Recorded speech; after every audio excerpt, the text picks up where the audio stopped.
Well, good afternoon, and thank you for being here. First and foremost, I'm thrilled to be able to introduce the 54th member of the Kansas City Chiefs Hall of Fame, Bill Maas. Bill was a first-round draft pick in 1984, and he made an immediate impact. He was named NFL Defensive Rookie of the Year and was a member of the All-Rookie team during his first season in Kansas City. He played 9 of his 10 NFL years here in Kansas City and started more games as a nose tackle than any player in franchise history. Bill embodied toughness and grit. He was a great teammate, and it's clear since his playing days have been over that he has remained a great teammate for the city of Kansas City. He's remained involved in the game through his broadcasting career, and he's remained involved in the Kansas City community as a Chiefs ambassador. Bill was inducted into the Missouri Sports Hall of Fame in 2017, and we are thrilled to be able to induct him into the Kansas City Chiefs Hall of Fame at Legends Weekend this fall. Please join me in welcoming Bill Maas.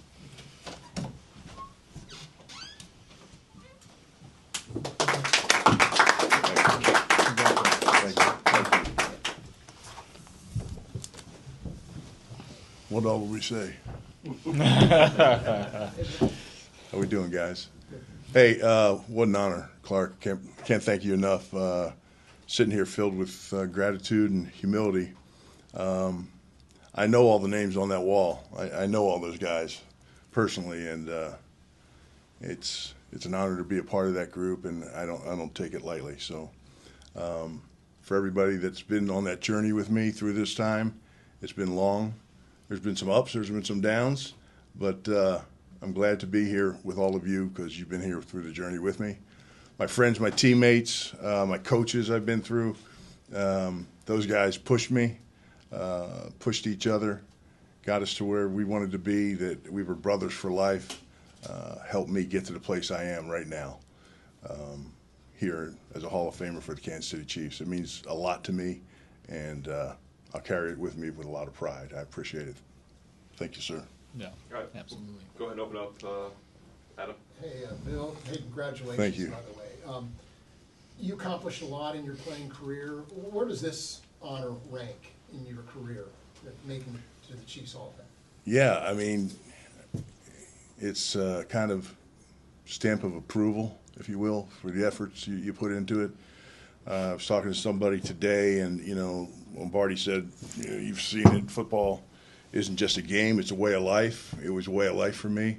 I moved here in 1984 when I got drafted here to become a Chief, and made home here, stayed here. And so being a part of this and being a part of the Chiefs family forever, it's got to be right up there at the top of the list. I told Clark last night, I told him, I said that the 2 greatest phone calls I got were in 1984 from his father, and then the phone call I got from him earlier this month, and it means a ton to me. So how did you get the word? Did Clark contact you and say himself? Yeah. How did that go? What was that moment like? Well, I was driving and I had to pull over. Let's just say that. It was emotional. But I was telling him that when you get news like that, all of a sudden, all those aches and pains, they don't hurt anymore. They kind of miraculously just go away. Clark, you get to make this call every year. What's it like to be on that end of it? It's special every year, and every year the response is very emotional. I can tell it means a lot to each of the individuals because they recognize what a special honor it is. I mentioned that Bill's the 54th member of our Hall of Fame, but he's only the 50th player to be inducted, and he's only the 20th defensive player to be inducted. And I think we've had something approaching 2,000 players play for the Kansas City Chiefs in their history. So that tells you, just how special it is and what a great honor it is. Clark, you're like me. You've been around long enough to remember Bill as a player for the Chiefs. Do you have any specific memories of Bill playing for the Chiefs? Well, Bill was known for dominating the interior of the defensive line, and something that came up at dinner last night that some of his defensive teammates reminded him of is what a great job he did of taking double teams or triple teams, forcing that from the offense, which allowed them to have more success. Players like Neil Smith, as an example. Bill, you go ahead. I was just going to ask you that Chiefs have been to playoff, have been 10 straight years of playoff appearances. You played on a team that ended a 15-year streak of not going to the playoffs. I wanted to get your thoughts on what that memory was, and how big a moment that was for you, and what you remember about how the franchise felt about it. Yeah, so in '86, when we went, when I got drafted in '84, I didn't know where I was going to go. If I went early, I can help spearhead a turnaround in an organization that needed it. If I went later, I was going to go to the team that already had success and would try to carry on that success. So got here in '84, and 2 years later, we make the playoffs for the first time in 15 years. And I'll never forget it. We went to Pittsburgh, and we did it on special teams. I think all you guys that were around remember that. We found ways to win. We willed it to win. And we had a bunch of guys out of that young class with, Kevin Ross was there and John Alt was there. And we found ways to win and get into the playoffs. But, yeah, it was great. And we landed back here in Kansas City, and we were greeted by fans, and the Chiefs Kingdom kind of started. You mentioned, joining a franchise as you did that was at a low point, and yet you saw it, especially when Marty came in, build to a crescendo. What was that ride like? It was really fun because every year you could see us get better. And when Marty got here, he taught us all more about football, collective football, than any one of us had ever known individually. We understood why we had to go to this position on this play. He put everything together, and everybody on the team knew what the offense's responsibility was, what the defense's responsibilities were, what the special teams' responsibility were. And so we had a global picture of how to win and what we needed to do. And so when times would turn a little bit and we weren't hitting those numbers on the field that we needed to hit, keep them under 100 yards rushing on defense, keep them under 200 yards passing, keep it under 300 yards, hold them to 17, hit 20. Those things, we could feel it turn. And so it gave us reminders of what we had to do and how to overcome it. And so that to me was the fun part of seeing it each year get better and better and going further and further in the playoffs. Is there a moment in your career that truly stands out as one of your favorite memories? Man, there's a lot. I can say the playoff games were the biggest because we won when you play the game, you want to play the best. You want a championship. You need to get there, and getting to those playoff games every year, it was another step. But it was also really disappointed when it ended. Bill, what's it meant to you to stay connected with the Chiefs all the way through and to make your life in Kansas City? It's a perfect fit for me. My family, by the time I got done playing, my kids were growing up here. They're entrenched in school. We're entrenched in the community. We were doing a lot, and we continue to do a lot. So it was just a perfect fit. My family is back in Philadelphia. We go back and see them, or they come out and see us. But Kansas City is home. It's been home for quite some time. And the affiliation we've had with the Chiefs organization, with the Hunt family, and everything that they allow us to do with the Chiefs ambassadors and the community outreach, it's just a great fit, and I enjoy doing it and being here. What about the day at Arrowhead when you were on the field and the officials threatened to call a delay a game on the crowd with John Elway? I was at that game. that was amazing. That was one of the craziest rules they put in the offseason. We were like, how in the heck can you penalize a home crowd for being loud, right? And I think that one part of the reason was Kansas City. I mean, we were so loud at that time. Sold out, going crazy. People were just hyped up, and the noise was great. And it really started then. And to put that in and then try to use it on us, it didn't go over too well. But when the referee called that, and then they came up the second time, he just pointed to John and said, "Go." I'm not talking to this crowd again. He just pointed and said, "Play." That was fun. Guys, good. We'll let Bill make his way off. Guys, stage. thank you. Congratulations. Yeah, congrats again. Yeah, enjoy the evening.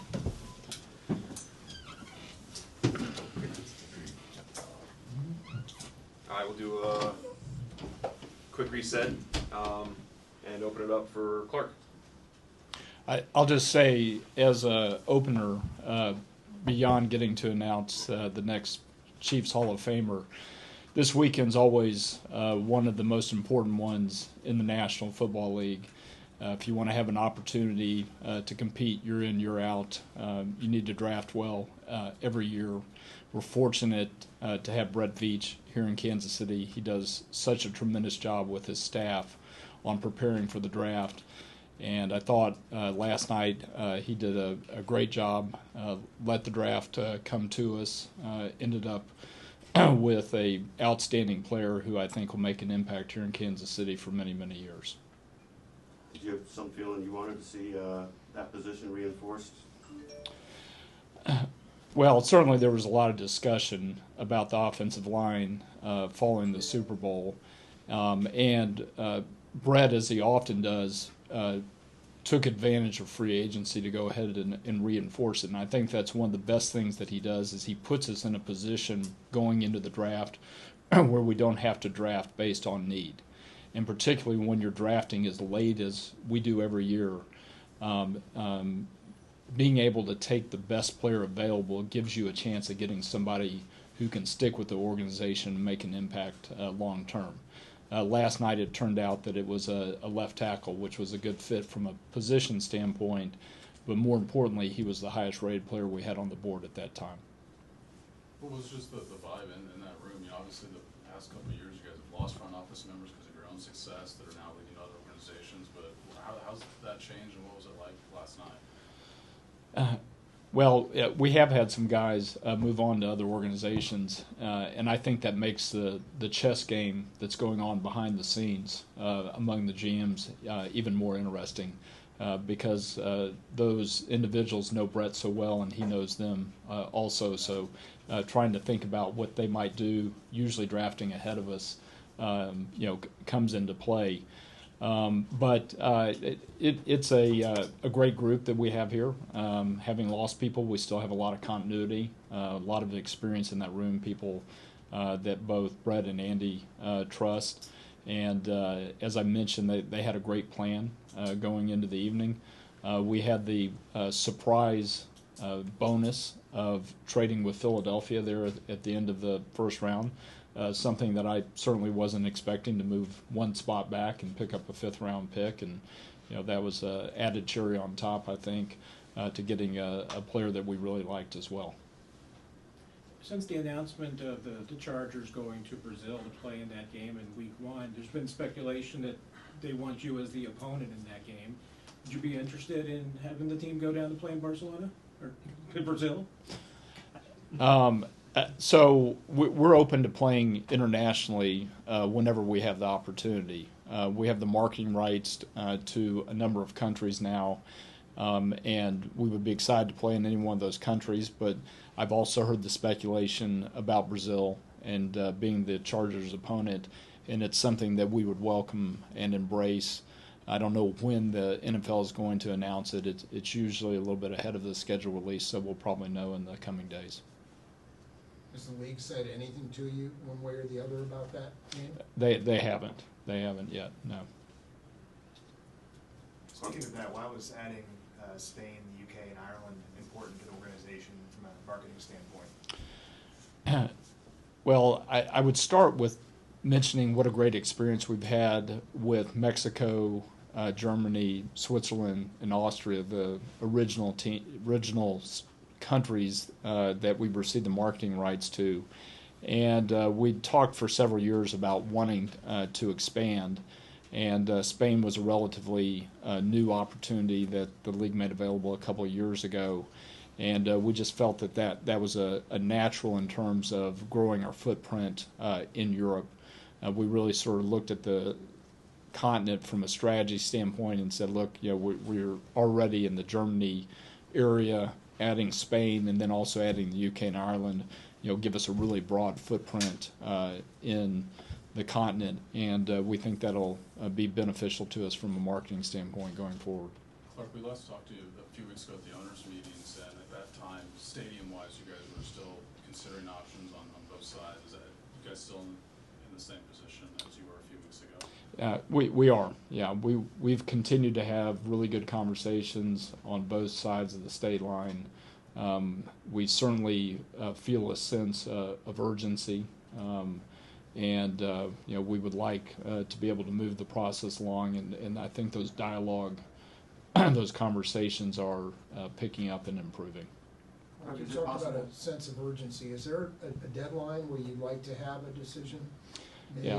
Yeah. Yeah, well, one thing I've mentioned to this group before is with stadium projects, you can't really have a deadline because a lot of times there are things that are out of your control that affect the timeline.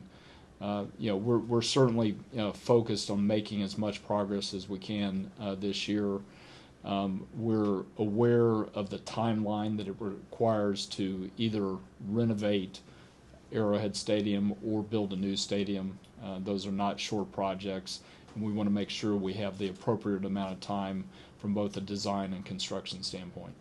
Clark, is it possible to describe what you need to know that you don't know as you work toward these decisions? I mean, I realize it's a broad question, but what sorts of things are to be processed? Really, the biggest thing is reaching an agreement with the political leadership that's in place, whether it's in Kansas or in Missouri. And that's both at a state level, a city level, a county level. There are a lot of groups that you've got to have an agreement with. Obviously, if we were building a new stadium on the Kansas side, there's also the location of the stadium. We would need to have enough property under contract where we feel that we could build a stadium that would be compatible for the community. I don't know if we've asked you, but what sort of timeline would it be if you did build a new stadium? Like how far out have you estimate that you would need to do that? I think from a design and construction standpoint, it would be in the 4 to 5 year time frame. At the last league meetings, the owners tabled the rule about the tush-push and outlawing that. It's expected to come up again at the next meetings of next month. Where are you coming down on that? Yeah, so I've not heard any follow-up dialogue since the meeting, but I do expect as we approach the May League meeting that'll be a subject that we're briefed on. They were going to take it back to the competition committee, and I think look at the rule more broadly. As it was proposed at the March meeting, it would have involved really just the tush-push play with the quarterback. But as you all know, going back 20-plus years, it used to be illegal to push an offensive player anywhere on the field. And so I think they wanted to go back and see if it made more sense to approach changing the rule from a universal standpoint. I want to hear the dialogue on it. I want to hear what the medical people think about it from a safety standpoint before having a firm position.